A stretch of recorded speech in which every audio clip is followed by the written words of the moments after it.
नक्सल अभियान में आसमानी कहर बाधा बन सकता है, लेकिन नक्सलियों का सुरक्षा कवच नहीं।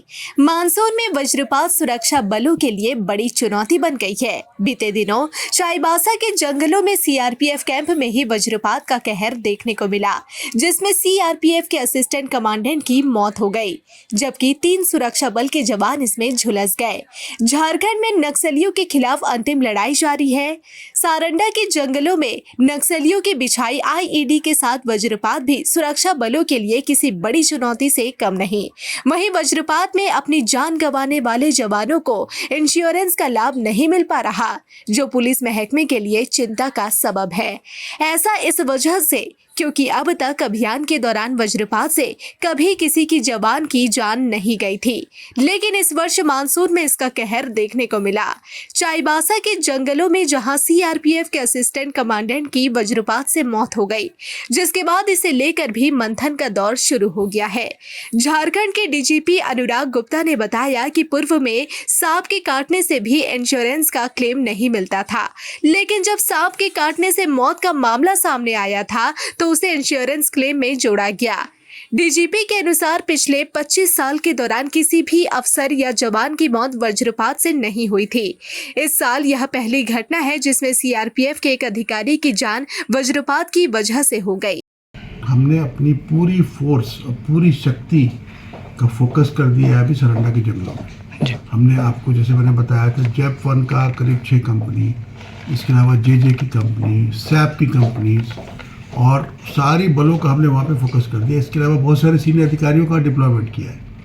ये जो एक दुखद घटना घटी जिसमें हमारा एक अधिकारी सीआरपी का और हम मारा गया वज्रपात में, ये एक फ्रीक इंसिडेंट है।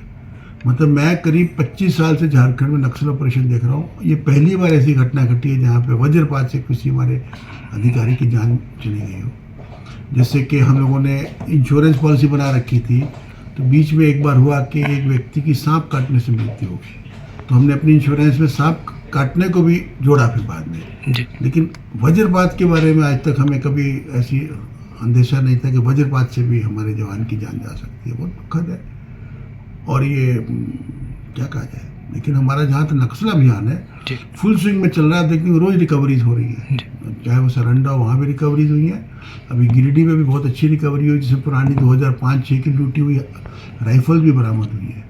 तो नक्सल तो अंतिम से अंतिम सीढ़ी पर है वो, और एक धक्का और है, उसके बाद ख़त्म है, हम समझते हैं। और बरसात के पहले ही हम लोग ख़त्म कर देंगे इनको। बरसात आने में अभी है 2 महीना, जुलाई के आसपास, जून एंड जुलाई में शुरू होता है। अभी मई का है, करीब 50 दिन है हमारे पास में। इन 50 दिनों में हम उनका सफाया कर देंगे।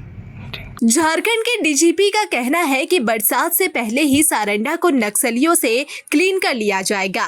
डीजीपी ने कहा कि फिलहाल सुरक्षा बलों के पास अभी समय है, कोशिश है कि लड़ाई बरसात तक जाए ही नहीं। सारंडा में झारखंड के नक्सल इतिहास का अब तक का सबसे बड़ा अभियान शुरू किया गया है। बता दें कि मानसून के दौरान चाईबासा में जोरदार बारिश होती है, खास तौर से जंगलों में नदी नाले में तेज उफान देखने को मिलता है, तो वहीं बिच्छू, सांप सहित वज्रपात की भी समस्या रहती है। ऐसे में मानसून में नक्सल अभियान आसान नहीं है, बल्कि बड़ी चुनौती है। बावजूद इसके सुरक्षा बलों का जोश हाई है।